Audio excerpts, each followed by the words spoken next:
Minas pela Paz é um movimento que surgiu de empresas mineiras, são 32 empresas entre as maiores, que decidiu dar uma colaboração em projetos contra a violência e a criminalidade. Então eles adotam projetos para a formação profissional de adolescentes infratores. O Minas pela Paz apoia principalmente a formação de obra nas cadeias de Minas Gerais. Os dados mostram quase 800 ex-detentos treinados e contratados, ou seja, não voltaram ao mundo do crime. Naturalmente, a maioria não cometeu crimes graves, às vezes um problema pessoal, algo que não... Porque o sujeito, quando é bandido, né, vamos falar, ele é bandido mesmo e quer virar bandido a vida toda, né? Só mesmo uma mudança radical nele para poder, uma conversão, alguma coisa assim, para ele sair. Mas a maioria quer continuar, aqueles que lá. Agora, boa parte, né, a maioria quer sair, quer continuar a vida com tranquilidade, com formação. E o Minas pela Paz vem orientando e incentivando essas pessoas. E um dos pontos principais dos programas é, antes de tudo, apoiar as famílias. Porque a família sofre tanto quanto a pessoa. Porque uma mãe, um pai, um irmão, ter dentro de casa alguém dependente de droga, alguém que vai roubar para poder manter o vício, leva às vezes a assalto. Quantos casos eu já vi de pessoas que assaltaram a própria casa para poder ter dinheiro para comprar droga? Isso é uma das coisas mais comuns. Eu falo às vezes assim, olha, o bandido, ele não é burro, ele usa a inteligência para o crime. Por quê? Porque ele sabe que ali tem alguma coisa que interessa ele. Muitas vezes são pessoas da própria família quem levam a violência para dentro de casa por conta das drogas. Mas esses projetos, eles precisam ser divulgados e ser apoiados, porque existe saída. Existem uma série de soluções desde que a pessoa deseje. Quando ele chega à cadeia, muita gente fala assim, poxa, o fulano chegou no fundo do poço, a droga o levou para a cadeia. Às vezes é ali que ele vai se encontrar, às vezes é ali na cadeia que ele vai perceber o tanto que ele errou, o quanto ele está sofrendo, porque tirar a liberdade é um sofrimento, e ali, quem sabe, ele pode se levantar e mudar de vida. É o caso do Daniel Mourão. Daniel Mourão foi condenado a quase 5 anos, problemas de drogas, né? Tinha tudo, classe média alta, família junto dele, mesmo assim se envolveu com más companhias, caiu nessa bobagem de dizer que um cigarro de maconha não faz mal a ninguém, não é? Criticava o jornalista Carlos Viana, quando o jornalista falou assim, olha, eu sou contra a liberação das drogas, aí, esse cara é um careta, Pois bem, o Daniel Mourão é hoje uma pessoa que ajuda outros a se libertar do vício. E ele recebeu o apoio do Minas pela Paz e conta pra gente aqui a experiência dele quando preso e, é claro, a chance que ele recebeu de recomeçar a vida. Vamos ouvir. Hoje eu me sinto uma pessoa melhor e o trabalho que eu faço em estar ajudando o próximo é muito bacana e gratificante, sabe? A gente não tem noção que a gente pode estar ajudando o próximo. Nessa sua experiência, o que é que você pode nos dizer de que deve ser mudado na relação sociedade com aqueles que são condenados? O que é que você sugere de mudança? Olha, a sociedade em si, ela não conhece esse meio nosso, né? Nós somos excluídos, mas, por exemplo, no meu exemplo assim de vida, quem conhecer vai ver que houve uma mudança. Então é necessário que a sociedade conheça esse trabalho que está sendo feito, que as ONGs fazem, que o próprio Instituto Minas pela Paz faz. Isso é muito bacana. Mas os presos, os seus colegas lá, estão dispostos a se recuperar? O que é preciso para mudar o posicionamento e levar mesmo à recuperação? Olha, o que é preciso realmente, ao meu ver, eu já me encontro no sistema há 6 anos, precisa ter um olhar da sociedade para dentro das unidades prisionais, seja ela qual for. Realmente, assim, se tiver um acompanhamento mais próximo, tem meios de se mudar de vida, né? Só que tem que ter um acompanhamento. Tem muito preso que quer essa mudança, mas infelizmente a sociedade não dá a oportunidade. Eu tive essa oportunidade, mas eu corri atrás, mas porque teve a sociedade, ela me buscou. Hoje, se eu trabalho numa ONG, foi porque essa ONG viu em mim algo que a interessou a me contratar. Trabalho como educador, trabalho em unidades de socioeducativo com menores infratores, então assim, dando palestra, falando que o crime não compensa, falo sobre drogas, que eu fui usuário de drogas há muitos anos, né?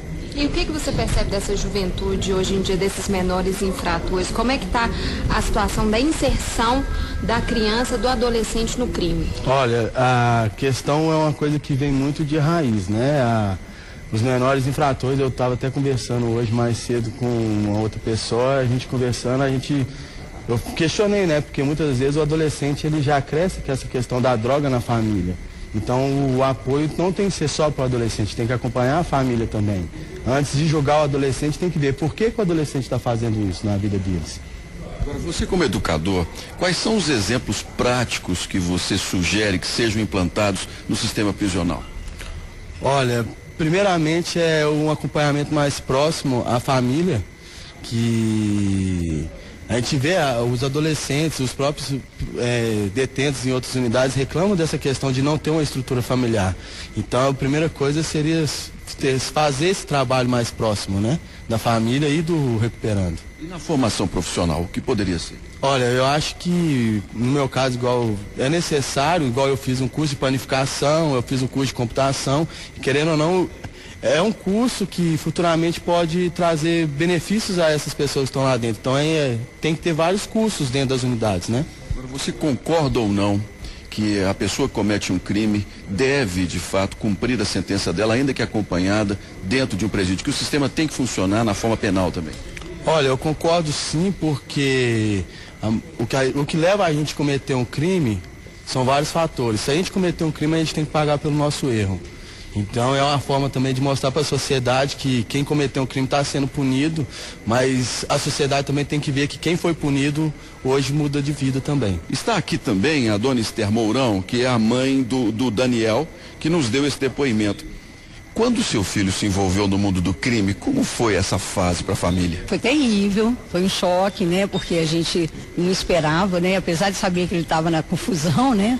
Das drogas, assim, foi terrível. Mas a consciência que ele tinha feito algo errado e precisava pagar por isso foi que nos deu força para seguir a caminhada junto com ele. Assim como ele também tinha consciência que ele teria que pagar pelo erro que ele estava cometendo. A senhora acreditava na recuperação do filho? Total. Primeiro, o apoio da família, que é fundamental, e isso ajuda demais da conta. E eu acredito que todo homem é maior que seu erro, como fala o Dr. Mário Toboni. E a gente tem que apostar no ser humano. Todo mundo tem uma história de vida que a gente, nessa hora, tem que levar em conta. A gente não sabe a história da pessoa que o levou a cometer algum delito. Mas eu acredito muito que o homem é bem maior que o erro dele e a gente tem que dar sempre uma grande chance para ele. A senhora ganhou um filho novamente, não é? Eu ganhei um filho novo, sabe? Assim, hoje ele está muito consciente, está firme no propósito, trabalhando, hoje é educador da AME e faz um trabalho hoje que ele fala que é para consertar os erros que ele fez. Então hoje ele tira adolescentes das drogas. Ele faz um trabalho no sistema prisional, né, de adolescentes, eu não sei como é que é o nome, que é para poder tentar tirar esses meninos para eles não passarem pela experiência que ele passou.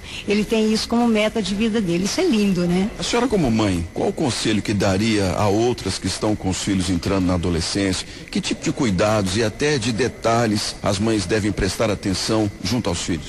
Primeiro, assim, muito diálogo, muita conversa, muito amor, principalmente muito amor e muita presença, sabe? Muita presença. Eu até faço um trabalho de consciência meu, porque na época eu trabalhava demais e às vezes eu me ausentava de casa até por uma questão de sobrevivência. E o Daniel às vezes tinha que se virar sozinho. E isso não foi bom. Hoje eu reconheço isso. A gente tem que abrir mão de muita coisa, às vezes, para ter a presença da família o tempo todo dentro de casa e saber onde é que o filho está, o que o filho está fazendo. Isso é fundamental. Agora, acima de qualquer coisa, amor. Amor, amor, amor.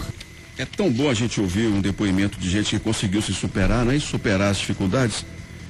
Porque a gente, infelizmente, na maioria das vezes, o que a gente vê é um fim trágico.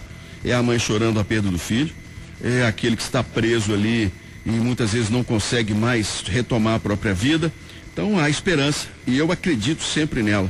Parabéns ao Daniel Mourão, à dona Esther Mourão, muito obrigado pelo carinho, pela confiança com que me deram esse depoimento lá no Minas pela Paz. E um abraço ao Marco Antônio Lage, que é também diretor de comunicação da Fiat Automóveis. Parabéns pelo trabalho, pela sensacional, ele e todos que são lá voluntários no trabalho do Minas pela Paz, hein?